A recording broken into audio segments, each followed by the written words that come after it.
साथी के प्रिय दर्शकों, यह वीडियो उत्तर प्रदेश राज्य शिक्षक पुरस्कार से सम्मानित शिक्षक अभिमन्यु यादव से हुई बातचीत का है। यह वीडियो विद्यार्थियों, युवाओं, अभिभावकों, शिक्षकों और जागरूक नागरिक समाज को सुनने सुनाने की बहुत जरूरत है। निवेदन है, बिना स्किप किए इसे एक बार जरूर सुने। निरक्षर माता और पिता पीएसी में सिपाही रहे के पुत्र शिक्षक अभिमन्यु यादव ने प्राथमिक शिक्षा में बच्चों के विकास के लिए ऐसी मशाल जलाई है जिसे हमेशा जलाए रखने की जरूरत है। बेसिक शिक्षा विभाग से पठन पाठन से भी आगे निकलकर कुछ ऐसे कार्य अभिमन्यु जी के हैं जो काबिले तारीफ हैं।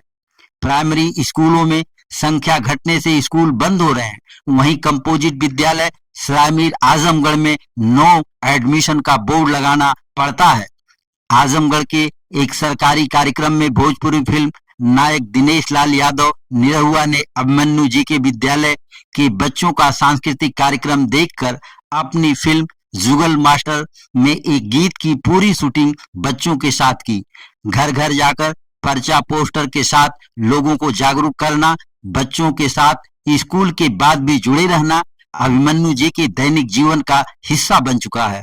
शिक्षा जगत में कुछ लीक से हटकर बच्चों के लिए किए जा रहे इनका कार्य प्रयास बिल्कुल अलग है। जाने क्या है नवाचार, नवनिहाल मदद बैंक, सपनों की उड़ान, super 30, English park, educational park, चरित्र निर्माण कार्यशाला, शैक्षणिक भ्रमण, समृद्ध सांस्कृतिक कार्यक्रम आदि। ये सब कार्य कंपोजिट विद्यालय सरायमीर आजमगढ़ उत्तर प्रदेश में हो रहा है। अच्छी और उपयोगी शिक्षा के लिए यही तो चाहते थे डॉक्टर सर्वपल्ली राधाकृष्णन जी, जिनके जन्मदिन को शिक्षक दिवस के रूप में मनाया जाता है।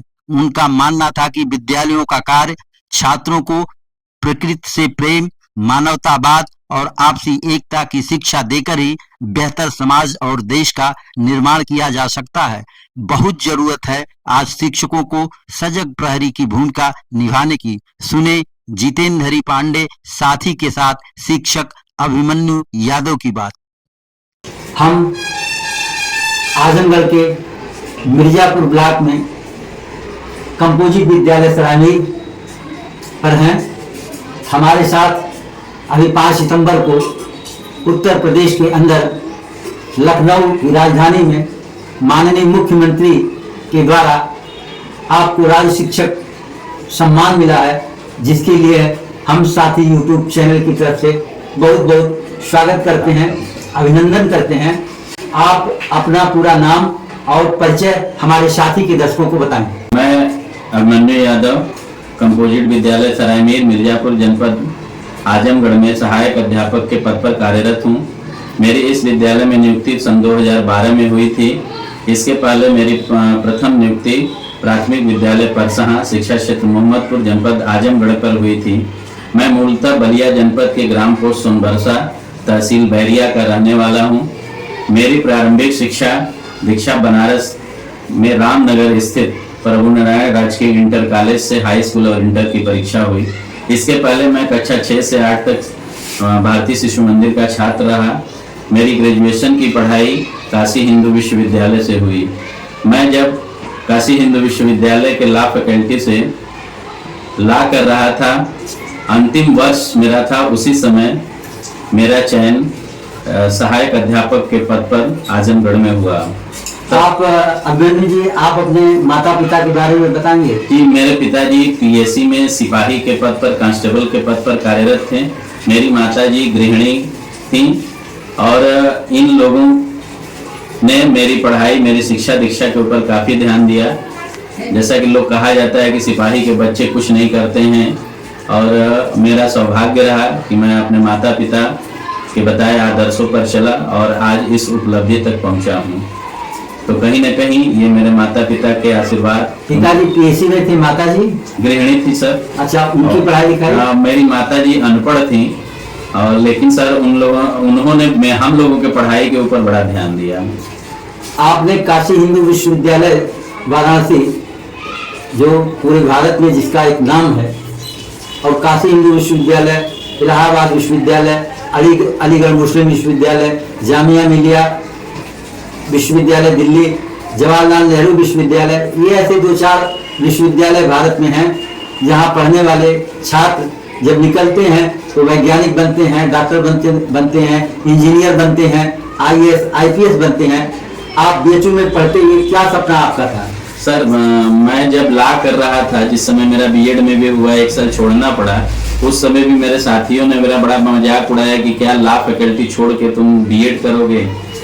लेकिन चूंकि एक सपना था सर, चूंकि मैं शुरू से ट्यूशन पढ़ाता था, अपना खर्च भी निकालता था, तो मुझे था कि मैं देश के नौनिहालों को गढ़ूंगा और अपने सपने की तरह, जो मेरा सपना था, ऐसे नौनिहालों को हम बनाएंगे कि आपका ये तीसरा या चौथा विद्यालय जिसका नाम परसहा, आपने जो नाम लिया, परसहा में हमारा गांव है, जिस गांव के हम निवासी हैं, परसहा गांव में भी आपको जो सम्मान मिला, आपने जो तैयारी कराया बच्चों की, वहां से आपका लालगंज हुआ, लालगंज से तीसरा विद्यालय ये था कंपोजिट विद्यालय सरायमीर, और यहीं से शिक्षा क्षेत्र मोहम्मदपुर के अंदर मौलानापुर भी आप 2 साल के लिए गए थे। 2012 में यहाँ नियुक्ति हुई और 2014 तक आप मौलानापुर रहे। 2014 में यहाँ आने के बाद वो कौन सी खासियत है, कौन सी उपलब्धियां हैं, कौन सा कार्य है जो आपको राज्य शिक्षक पुरस्कार तक? सर जब मैं यहाँ मेरी नियुक्ति हुई जूनियर में, तो यहाँ छात्र संख्या काफी कम थी और थोड़ी सी भौतिक व्यवस्थाएं भी कम थी। चूंकि मैं परसहा से जब आया तो वहाँ 350 बच्चे हम लोग छोड़ के आए। 350 बच्चे? शुरू से ही प्राथमिक विद्यालय परसहा मोहम्मदपुर ब्लॉक का एक अच्छा विद्यालय था और मेरा सौभाग्य था कि मेरी नियुक्ति उस विद्यालय पे हुई। वहाँ के हेडमास्टर और शिक्षक साथियों ने हम लोगों का बड़ा सहयोग किया और उसी मार्गदर्शन और उसी प्रेरणा का नतीजा रहा कि मुझे सरायमीर में आकर कुछ करने का मौका मिला और स्वतः प्रेरणा मिली। कंपोजिट विद्यालय सरायमीर आजमगढ़ में नो एंट्री का बोर्ड लगाया जाता है अप्रैल से लेके मई तक कि यहाँ छात्रों की उपस्थिति के लिए या छात्रों को बैठने के लिए कोई जगह नहीं है, एडमिशन नहीं होगा। अपने नो एंट्री बोर्ड के बारे में आप बताएं। हाँ ये कब से शुरू हुआ, कब तक? 2016 में सर, 2014 से हम लोग कार्य करना शुरू किए और सभी हम शिक्षक साथी मिल करके एक प्लान बनाए कि क्यों ना हम लोग घर घर चला जाए और घर पे बताया जाए कि यहाँ शिक्षा भी अच्छी मिल रही है, सरकार द्वारा सुविधाएं भी अच्छी दी जा रही हैं, फिर आप कॉन्वेंट स्कूलों में क्यों जाते हैं। लोग भी त्रस्त थे सर, कॉन्वेंट स्कूल में जो फीस का स्ट्रक्चर है या वहाँ जो शोषण हो रहा है उससे त्रस्त थे। हम सभी शिक्षक साथी घर घर पहुँचना शुरू किए, अपनी बातें हम बताते रहे, उनको भरोसा दिलाते रहे कि सरकार की सुविधाओं के साथ साथ हम गुणवत्ता युक्त शिक्षा भी देंगे। और जो सत्र के प्रारंभ में ही हम लोगों को लगभग 112 नए नामांकन हुए और कक्षा 6 में 100+ एडमिशन हुआ। क्योंकि कक्षा की एक क्षमता होती है और 100 के ऊपर जब एडमिशन हुआ तो हम लोग गार्जियनों को यह भरोसा दिलाए थे कि हम आपके बच्चों को गुणवत्ता युक्त शिक्षा देंगे। तो हमें उस पर भी खरा उतरना था, उनके विश्वास को कायम रखना था और इसी के मद्देनजर हम लोगों ने सर नो एडमिशन का फैसला किया।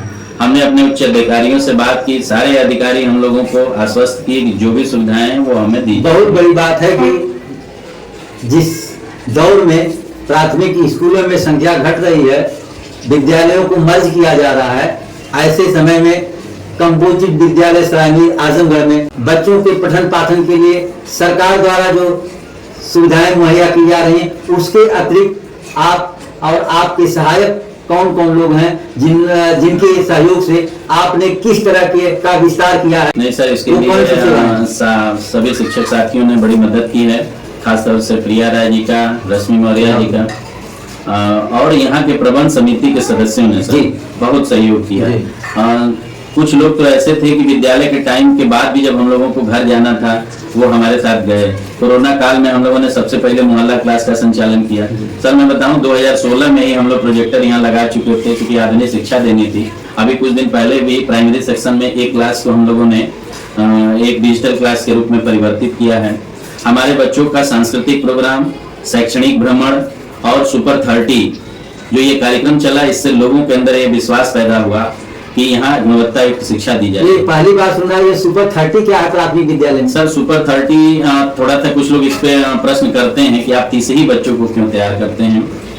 तो हम लोग का सर मानना था कि जो बच्चे तेज हैं थोड़ा सा उनको अतिरिक्त जो है क्लास के माध्यम से उनको कॉम्पिटिटिव एग्जाम की तैयारी कराई जाए।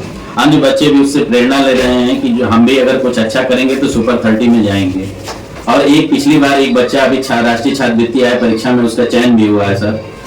तो ये छोटे छोटे कार्य हम लोग करते रहे और छोटे छोटे कार्यों ने हमें आज इस मुकाम तक पहुंचा दिया है कि विद्यालय आज सरायमीर में, इस विद्यालय के अगल बगल कई प्राइवेट विद्यालय हैं, लेकिन गार्जियन जरूर इस बार अवलोकन करता है सर। कई गार्जियन इसकी चर्चा करते हैं कि आप फोन के भी माध्यम से गाइड करते हैं बच्चों को, गार्जियन को फोन करते हैं कि बच्चा पढ़ रहा है कि कब उठ रहा है, क्या कर रहा है, यह कैसे कर पाते हैं? सर कोरोना काल के पहले ही चूंकि थोड़ा सा हम लोगों को था कि इनको हम निगरानी में लें और चूंकि हर बच्चे के पास संभव नहीं था कि हम पहुंच पाए, तो हम लोगों ने हर क्लास वाइज एक ग्रुप बना दिया था, व्हाट्सएप ग्रुप। उस ग्रुप के माध्यम से हम सबका नंबर ले लिए। तत्कालीन जो कोरोना काल आया तो हम लोग इसी के बल पे पूरे जनपद में पहली बार ऑनलाइन क्लासेस का भी संचालन किया। हम लोग फोन के माध्यम से प्रतिदिन 20 बच्चों को रैंडमली फोन करते हैं कि आप अपने बच्चे से बात कराइए, बच्चा पढ़ रहा है कि नहीं पढ़ रहा है। इससे बच्चों में ये भी हुआ कि सर हमारे फोन कर रहे हैं और मम्मी पापा बता, वो पढ़े चाहे ना पढ़े थे, मम्मी पापा से कहते थे कि बता देना कि मैं पढ़ रहा हूं। तो उसका रिस्पांस कितना दिया? और रिस्पांस सर ये है कि गार्जियन जो ये शिकायत करते थे कि बच्चे घर पे नहीं पढ़ते हैं, वो स्वतः घर पे पढ़ने बैठ गए। इन सब कार्यों को करने के पीछे आपकी मंशा क्या है, उद्देश्य क्या है? बहुत प्राइमरी स्कूल के अध्यापक हैं, जाते हैं, जो ड्यूटी पीरियड है अपना करते हैं, चल देते हैं, लेकिन बहुत सारे अतिरिक्त कार्य हैं जिनको आप बता पाने में या हम दिखा पाने में संभव नहीं कि सबको दिखाया जाए सभी कार्यों को, लेकिन जो कुछ भी आप बता रहे हैं ये आपको प्रेरणा कहाँ से मिलती है? सर शुरू से ही चूंकि मैं शिशु मंदिर का छात्र रहा और मेरे अंदर था कि मैं एक सशक्त राष्ट्र का अगर निर्माण करना है तो कहीं ना कहीं एक सशक्त बालक का भी निर्माण करना है।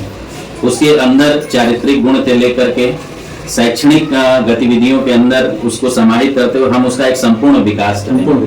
और हमारा मानना है सर कि छात्र का संपूर्ण विकास जब होगा तभी एक वो स्वस्थ नागरिक बनेगा और स्वस्थ नागरिक एक जागरूक राष्ट्र और एक विकसित राष्ट्र की संकल्पना को पूर्ण करने में सहायक होगा। आप अपने बच्चों को, जबकि कंपोजिट विद्यालय या सरकार की योजना में ये शामिल नहीं है, आप अपने बच्चों को कभी बनारस तो कभी जौनपुर ले जाते हैं, भ्रमण कराते हैं, पर्यटन कराते हैं, ये कहाँ से हो पाता है? सर ये मेरा शौक है कि मेरे बच्चे भी सर दुनिया को देखें।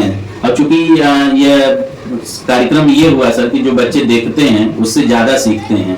मैंने अपने सर से अनुमति ली और अनुमति लेकर के इनको लगातार हम लोग इनको टूर पे ले जा रहे हैं। जनपद के अंदर भी सर हम लोग टूर कराते हैं कि आप अपने जनपद को जानिए, आप अपने जनपद के महत्वपूर्ण स्थलों को देखिए। जैसे अभी हम लोग कुछ दिन पहले निजामबाद की ब्लैक पॉटरी हुई, वहाँ प्रसिद्ध गुरुद्वारा है, हम लोग दत्तात्रेय भी ले गए कि आजमगढ़ के जो पौराणिक और ऐतिहासिक स्थल हैं बच्चे उससे परिचित हो सकें।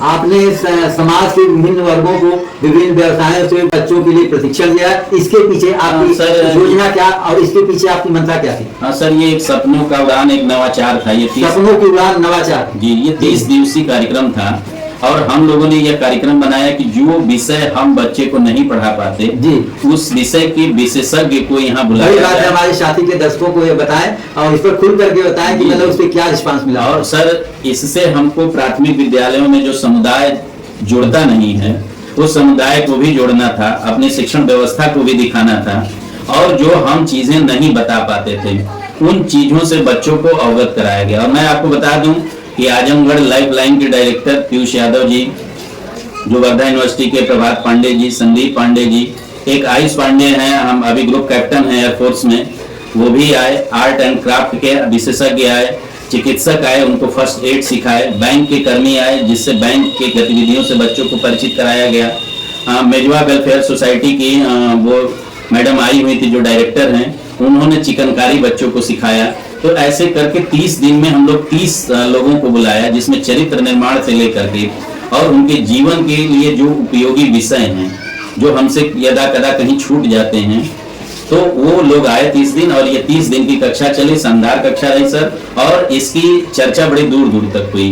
कंपोजिट विद्यालय सरायमीर का नाम आजमगढ़ जनपद बेसिक शिक्षा विभाग में कोई भी कार्यक्रम होता है वो बच्चे शारीरिक दक्षता में, सांस्कृतिक कार्यक्रम में अग्रणी भूमिका निभाते हैं। वह कंपोजिट विद्यालय सरायमीर ही एक ऐसा विद्यालय है जो दिनेश लाल निरहुआ की वो कौन सी फिल्म थी जिसमें आप अध्यापक भी दिख रहे हैं, बैनर लगा हुआ है, और कौन सी फिल्म थी बच्चों ने उस पर काम किया? सर ये उसके बारे में साथी के दर्शकों को जरा खुलकर जी मैं बताना चाहूंगा कि हम लोग अपने बच्चों को लेकर के गए थे, डीएम साहब का एक कार्यक्रम था हरियावत कला केंद्र में जी। और वहाँ पे पूर्व सांसद श्री दिनेश लाल निरहुआ जी मुख्य अतिथि के रूप में आए थे और उनकी एक शूटिंग नगर में चल रही थी जुगल मास्टर की। हमारे बच्चों का जब उन्होंने प्रस्तुति देखा तो मन का क्या नाम था? जुगल मास्टर। तो उन्होंने यह प्रस्ताव रखा कि मैं इन बच्चों के सामने बच्चों के साथ एक शूटिंग करना चाहता हूं। हमारे चूंकि बीएसएस साहब थे मौजूद वहाँ, उन्होंने हम लोगों को ये अनुमति दी और हम लोग बच्चों को ले गए। और सर ये बड़ा मेरे लिए भी गर्व का विषय रहा और मेरे बच्चे इतने टैलेंटेड थे कि वो देशभक्ति गाना था और एक दिन में एक गाने की पूरी शूटिंग हो गई। बहुत बड़ी बात है। आगे आप राज्य शिक्षक सम्मान से सम्मानित होने के बाद आपको कैसा लग रहा है और आगे क्या योजना आपकी? सर थोड़ा सा उस कार्यक्रम के बारे में और मैं अपडेट कर दूं। अभी 14 और 15 अगस्त को 14 तारीख को विभाजन विभीषिका दिवस था। उस दिन भी कंपोजिट विद्यालय सरायमीर की प्रस्तुति हुई। वहाँ पे कमिश्नर साहब, डीएम साहब, डीआईजी सर और हमारे जिलाधिकारी महोदय थे और पूरा जनपद था सर। उच्च अधिकारियों के सामने बच्चों ने अपनी प्रस्तुति दी और माननीय कमिश्नर सर के हाथों वो पुरस्कृत भी हुए। 15 अगस्त को भी सर कार्यक्रम था जहां तमाम प्राइवेट विद्यालय के बच्चे आते हैं। उसमें कंपोजिट विद्यालय सरायमीर हमेशा से अपनी बेहतर प्रस्तुति करता आया है और बड़े से बड़े मंचों पे भी पुरस्कृत होता आया है। सर यह पुरस्कार पाकर मुझे बहुत अच्छा लग रहा है और मेरे लिए गर्व का क्षण है, लेकिन साथ ही मुझे एक जिम्मेदारियां भी मिली है कि इस पुरस्कार के गौरव की रक्षा करते हुए मुझे और अच्छा कुछ करना है। यहाँ आजम बलिया के आप रहने वाले, आजमगढ़ में 3 विद्यालयों में रहते हुए सरायमीर कंपोजिट विद्यालय में आप 1 दशक से दे रहे हैं। क्या आपको ऐसा फील हुआ था, ऐसा लगा था कि कभी मैं मुख्यमंत्री के हाथों भी सम्मानित किया जाऊंगा? नहीं सर, चूंकि ऐसा कुछ हम लोग सोच के काम नहीं शुरू किए थे और छोटे छोटे सर हम लोग काम करते गए। और चूंकि आप मैं पहले भी बताया मेरा ये शौक था कि मेरा विद्यालय अच्छा हो और मैं अपने विद्यालय को अच्छा बनाने के लिए तन मन धन से लगा रहा सर। और आज इसकी परिणति आपके सामने है। हम लोग सोचते थे सर कि ये पुरस्कार बहुत बड़े लोगों को मिलता होगा, बड़े ऐसे लोगों को मिलता होगा, लेकिन सरकार ने हमारे कार्यों को देखकर हमें यह सम्मान दिया। इसके लिए मैं सरकार का, विद्यालय परिवार का, अपने बच्चों का और पूरे जनपद का मैं आभारी हूँ कि जिसने मेरा इतना साथ दिया। आपको इतना बड़ा शिक्षक राज्य पुरस्कार सम्मान से आपको सम्मानित किया गया है। आप जैसा कह भी रहे हैं कि आगे हमारी जिम्मेदारियां और बढ़ जाएंगी, तो आप इस पुरस्कार को पाने के बाद आगे और कौन सा लक्ष्य है? कि एक तो जो सरकार द्वारा साधन मुहैया कराया जा रहा है, उसके अतिरिक्त आप अपने व्यक्तिगत कार्यों से, व्यक्तिगत सहयोगियों से, लोगों से जिस तरह की मदद करते हैं या छात्रों की कराते हैं, उसमें आगे क्या करने की योजना है? सर अभी कई योजनाएं बनी हैं, जैसा कि आप जानते हैं विद्यालयों में संख्या घट रही है, तो हमारे अभी कई नवाचार हैं जो अभी मैं चूंकि बता नहीं सकता, उसका उद्घाटन होना है। उसको हम लोग पायलट प्रोजेक्ट के तहत कर भी रहे हैं और मैं वो सब कुछ करूंगा सर जो हमारे विद्यालय को एक नई ऊंचाई तक और ले जाए और हम लोग पूरे तन मन धन से इसमें और नई ऊर्जा के साथ लगेंगे। क्योंकि अब तो मुझे राज्य सरकार ने एक प्रोत्साहन दिया है, चूंकि समाज का पहले से भी सर मिलता रहा है प्रोत्साहन, और जिसपे सरकार के द्वारा मुझे यह पुरस्कार मिला, तो हम लोग कई चीजें करने जा रहे हैं सर। अभी विद्यालय को एक नए रूप में कुछ दिन में आपके सामने होगा, उस पर भी चर्चा चल रही है और समाज के तमाम लोग आगे आए हैं कि हमसे भी जो हो वो कराइए, वो लोग भी करने को तैयार हैं। ये थे हमारे साथ कंपोजिट विद्यालय सरायमीर के सहायक अध्यापक अभिमन्यु यादव जी, जो आजमगढ़ ही नहीं पूर्वांचल में हर कोई जानता है, जो अपनी तनख्वाह से अपने सहयोगियों को साथ लेकर के चंदा करते हैं, गांव-गांव जाते हैं और एक ऐसी बच्ची का इलाज कराए हैं, कक्षा 6 में थी, जिसके दिल में छेद था। ऐसे बच्चों का जो अनाथ हैं, जिनके पास कोई सहारा नहीं है, उनको कापी, कलम, किताब या उनकी जो दैनिक आवश्यकताएं हैं उन तक पहुंचाते हैं, जिसको उन्होंने नहीं कहा है। कई पत्र पत्रिकाओं में हमेशा ये छपते रहते हैं। हम साथी के माध्यम से ये चाहेंगे कि जिले के, प्रदेश के या साथी यूट्यूब चैनल की तरफ से हमारी आवाज, हमारे श्रोता जहां तक इसे सुन रहे हों, ऐसे अध्यापक बनने की, ऐसे अभिभावक बनने की, ऐसे सहयोगी बनने ऐसे सहयोगी बनने की भूमिका में आगे आए, ताकि शिक्षा के माध्यम से समाज का सर्वांगीण विकास हो सके। भाई अभिमन्यु जी, आपको बहुत बहुत धन्यवाद साथी की तरफ से, और यह भी कि आप अपना कार्य जारी रखें। आजमगढ़ ही नहीं, प्रदेश ही नहीं, आपको आने वाले दिनों में राष्ट्रपति पुरस्कार आपको मिले, यह हम सबकी इच्छा है। और साथी के लिए अभिमन्यु यादव जी, आपके 2 शब्द। सर, आप साथी चैनल से तो जुड़े होंगे, लेकिन मेरी जो नियुक्ति हुई थी आपके गांव में हुई थी, ये मेरा बड़ा सौभाग्य था। आपके पिताजी श्री हरमिंदर पांडे जी का भी सानिध्य मुझे शुरुआती दौर में मिला, आज भी मिलता है। और जब कभी भी विद्यालय की बात होती है तो आपका परिवार हमारे साथ हर कदम से कदम मिलाकर चलता है, चाहे वो किसी स्कूल के नवाचार के संबंध में, किसी बच्चे के इलाज के संबंध में, या विद्यालय के प्रचार प्रसार के हो, तो या किसी बच्चे को अन्य आवश्यक जरूरत की चीजें जो देनी होती हैं, तो उसमें आप ये व्यक्तिगत बातें हैं। हम साथी के दर्शकों के लिए राज्य पुरस्कार से सम्मानित अभिमन्यु यादव जी से चाहते हैं कि आप क्या संदेश देना चाहते हैं। मैं जितने भी साथी के दर्शक हैं, मैं यही संदेश दूंगा कि जो हम लोग छोटा छोटा कार्य करते हैं उसको आप लोग सपोर्ट करिए, जैसा कि आज किए हैं।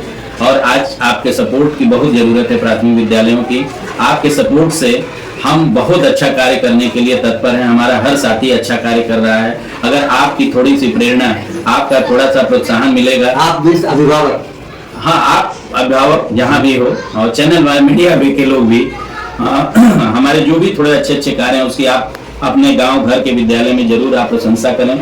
एक प्रशंसा एक अध्यापक को बदल सकता है, उसको नई ऊर्जा दे सकता है। अगर ये ऊर्जा हमें मिली तो निश्चित रूप से हम आपके बच्चे को एक योग्य नागरिक बनाने में कोई कसर नहीं छोड़ेंगे। आपने साथी को समय दिया, इसके लिए बहुत बहुत हार्दिक आभार और धन्यवाद।